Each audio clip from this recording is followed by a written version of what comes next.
Let's talk about why most parents will never be good at protecting their kids online. I know, I'm so sorry. I probably should not say will never, because never ever say never ever, right? But I have read a very disturbing article, and it was asking parents to do some really appalling and disturbing things. And we're going to get to it before, or actually after I give you point number one. Point number one, or reason number one on why most parents will never be great at protecting their kids online is you're too focused on parental monitoring. Parental monitoring software, whatever it is, whether you're using software or you're like going behind their shoulders or whatever it is. Let's talk about it. It's pretty controversial. I'm not going to try to make this a long thing, but we're going to get into a couple of things looking at it from the security and safety angle only. I like to look at it like all parental monitoring are parental controls, but not all parental controls are parental monitoring.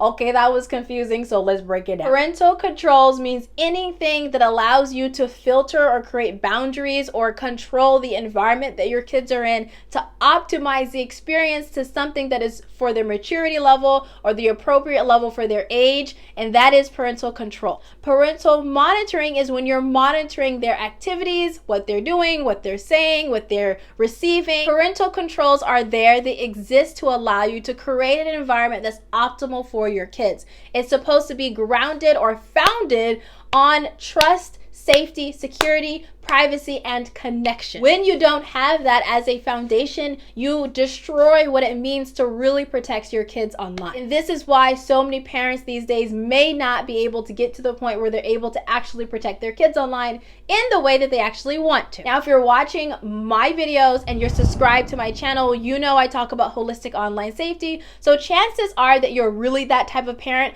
is probably slim to none. However, I recommend that you still stay into the end, because I'm going to mention two other things that even if you're not like so deep in the parental monitoring, you may be doing certain things that you didn't realize were not really good things to do if you want to protect your kids online.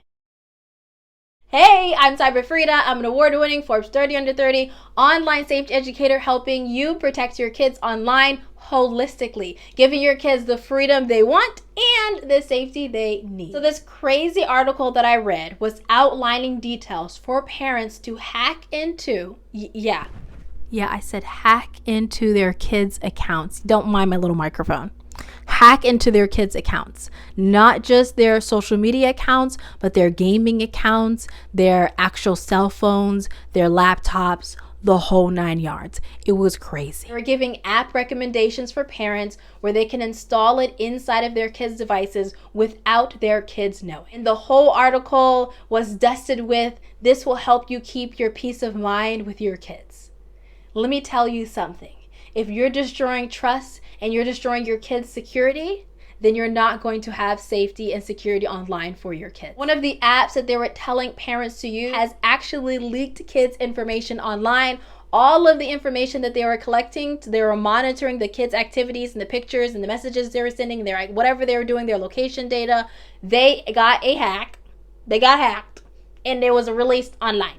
And other people were able to find that stuff out. So I always tell parents that if you're monitoring your kids with a monitoring company, and if that monitoring company gets hacked or someone gets into your profile, they can see what your kids are doing. So if you're monitoring your kids, someone else is as well. So never install apps that claim that your kids won't see what you're doing and you can hack into your kid's phone. It should never be marketed that way. That's a telltale sign that they don't care about your kids' safety or your safety. Think about it like this. How can you teach your kids privacy, security, and safety online if you are destroying privacy, security, and safety of themselves and your family online? Real online safety, real online security is built on trust and connection with your child. If your kid knows that they have a phone that you bought for them, but this phone is being monitored, everything you say, everything that you do, every message you send, we can see it, and it's for your safety and for your security, and here is why we're doing it, and here's why we're concerned about the internet,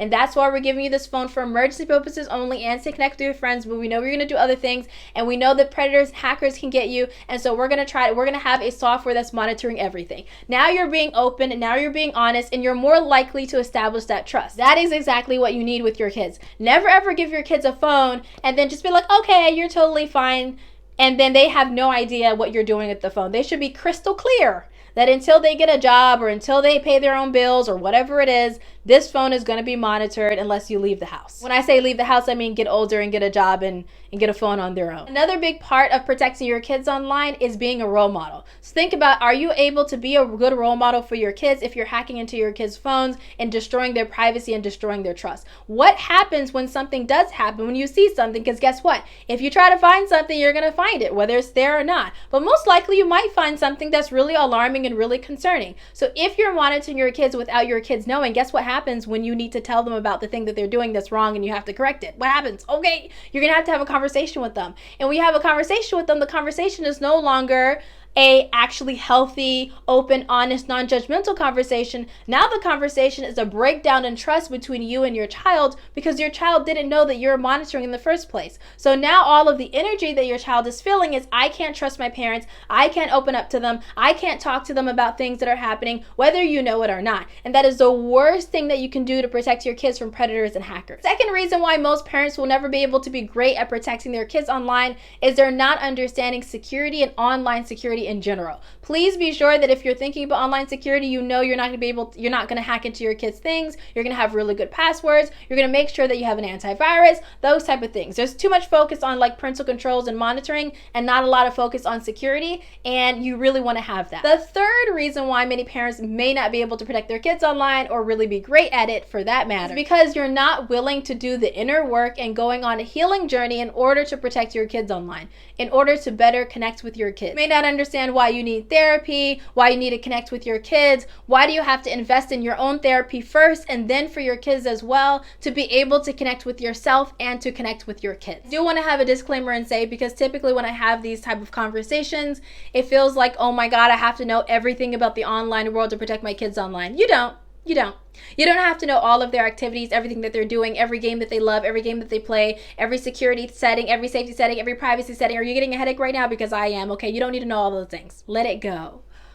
You don't need to know all of that. Feeling of I need to know, I need to do, I need to allows you to get to the place where you feel like you have to hack into your kids' phones in order to get something from them. You have to maintain your position as a parent of the household to give them the guidelines of what you are going to do and what you're not going to do to allow them to be in the online space and set those boundaries and be a role model for them. You don't have to be tech savvy. You don't have to know it all. You just have to have some foundational things. Understanding that you don't have to be tech savvy and you don't have to know it all is one of the main things that I talk about with holistic online safety. Understanding that you don't have to know it all, you don't have to be tech savvy, you don't have to monitor every single thing or know everything about tech. You just need some foundational principles to get you started with online safety. Holistic online safety is one of the biggest pillars of holistic online safety. So to understand a little bit more about what I mean by holistic online safety, I have an entire video helping you out. The video right here to learn about the power of implementing holistic online safety in you and your kids' life so that you don't become one of those parents that are unable to be really great at protecting their kids online.